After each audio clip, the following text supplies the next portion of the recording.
आदत हो चुकी है तेरी।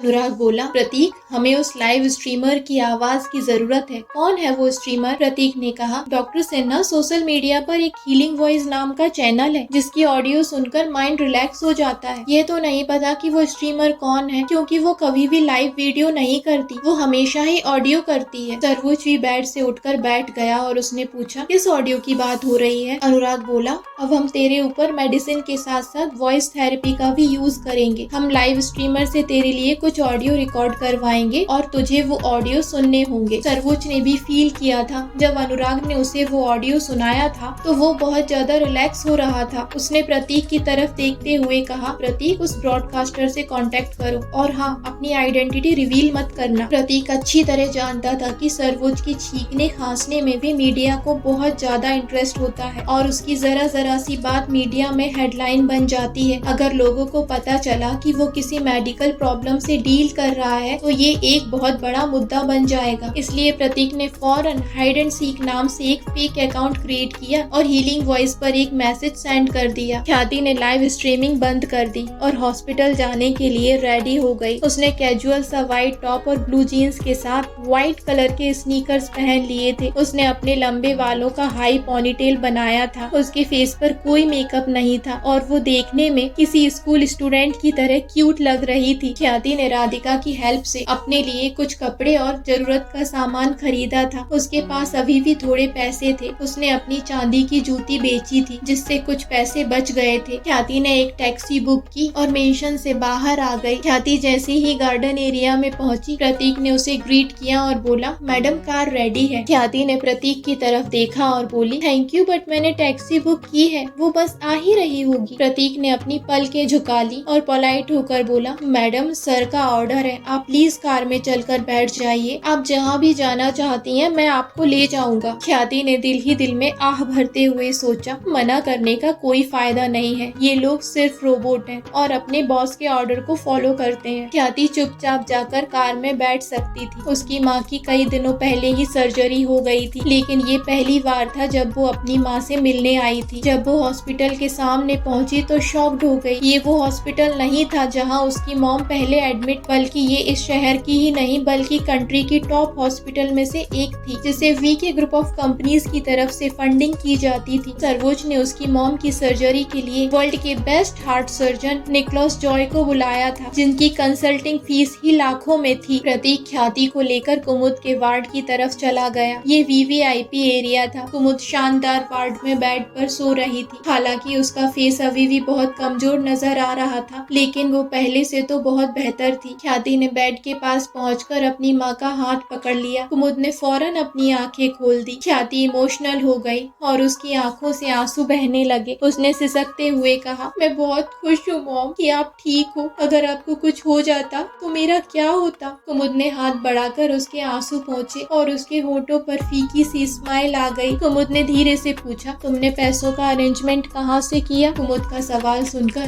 ख्याति थोड़ा घबरा गई। वो कुमुद को नहीं बता सकती थी कि उसने खुद को बेचा है, लेकिन उसने फौरन खुद को संभाला और बोली, मैंने किसी से उधार लिए हैं, आप इस सब के बारे में मत सोचिए। कुमुद ने फिर पूछा, क्या तुमने असीम से पैसे लिए हैं? ख्याति ने एक गहरी सांस ली और बोली, मॉम अब मेरा और असीम का कोई रिश्ता नहीं है। मैंने जिससे भी पैसे लिए हैं उसे लौटा दूंगी। आपको पैसों की फिक्र करने की कोई जरूरत नहीं है। असीम से रिश्ता टूटने की बात सुनकर कुमुद की आंखों से तुरंत आंसू लुढ़क कर बहने लगे। ख्याति कुमुद को समझाते हुए बोली, मॉम अब चीजें बहुत बदल गई हैं। अब मैं मेहता इंडस्ट्री की इकलौती वारिस नहीं हूँ। असीम को किसी अमीर लड़की से शादी करना चाहिए। असीम की गलती नहीं है। उसकी जगह पर कोई और भी होता तो वो भी शायद यही करता। कुमुद ने असीम को जी भर कर कोसा, लेकिन जब उसने फील किया कि ख्याति इस टॉपिक पर बात नहीं करना चाहती तो उसने भी आगे कुछ नहीं पूछा। उन दोनों ने काफी देर तक बातें की और फिर ख्याति कुमुद को बाय कहकर वार्ड से बाहर निकल गई। कुमुद ने ख्याति से नहीं पूछा कि वो इतने दिनों से कहाँ रह रही थी। ख्याति ने भी उसे कुछ नहीं बताया। जब तक उसकी माँ की हालत ठीक नहीं हो जाती वो अपनी परेशानियों के बारे में उन्हें कुछ भी नहीं बताएगी। सर्वोच्च के बारे में बताने का तो सवाल ही नहीं उठता। उसने तो ख्याति को पहले ही अपने रिश्ते के बारे में किसी से भी जिक्र न करने के लिए कहा था। जब ख्याति वार्ड से बाहर निकली तो कुछ दूरी पर प्रतीक खड़ा था जो उसका ही वेट कर रहा था। उसने ख्याति के करीब आकर कहा, मैडम क्या आप घर जाना चाहती हैं? ख्याति ने कहा, मुझे यूनिवर्सिटी के हॉस्टल जाना है लेकिन मैं वहाँ खुद चली जाऊंगी, आप अपना काम कर सकते हैं। प्रतीक बोला, मैडम मैं आपको हॉस्टल ले चलूंगा। प्रतीक ख्याति को नहीं बता सकता था कि मैडम काफी वक्त से मेरे बॉस आपके पीछे घूम रहे हैं और उन्होंने ऑर्डर दिया है कि आपको फॉलो करना ही अब मेरा काम है। ख्याति कार में बैठ गई और कुछ ही सेकंड में कार सड़कों पर दौड़ने लगी। सर्वोच्च ने इतने बड़े हॉस्पिटल में उसकी माँ के लिए वीवीआईपी अरेंजमेंट किया। इस सब के लिए ख्याति सर्वोच्च की बहुत ज्यादा ग्रेटफुल थी। उसने कभी नहीं सोचा था कि सर्वोच्च उसकी मॉम के ट्रीटमेंट के लिए इतना शानदार अरेंजमेंट करेगा। 2 नर्स हर वक्त उसकी माँ का ख्याल रख रही थी। ख्याति का दिल सर्वोच्च के लिए अजीब सी फीलिंग से भर गया। उसने इमोशनल होकर मन ही मन सोचा, खड़ूस इतना भी बुरा नहीं है।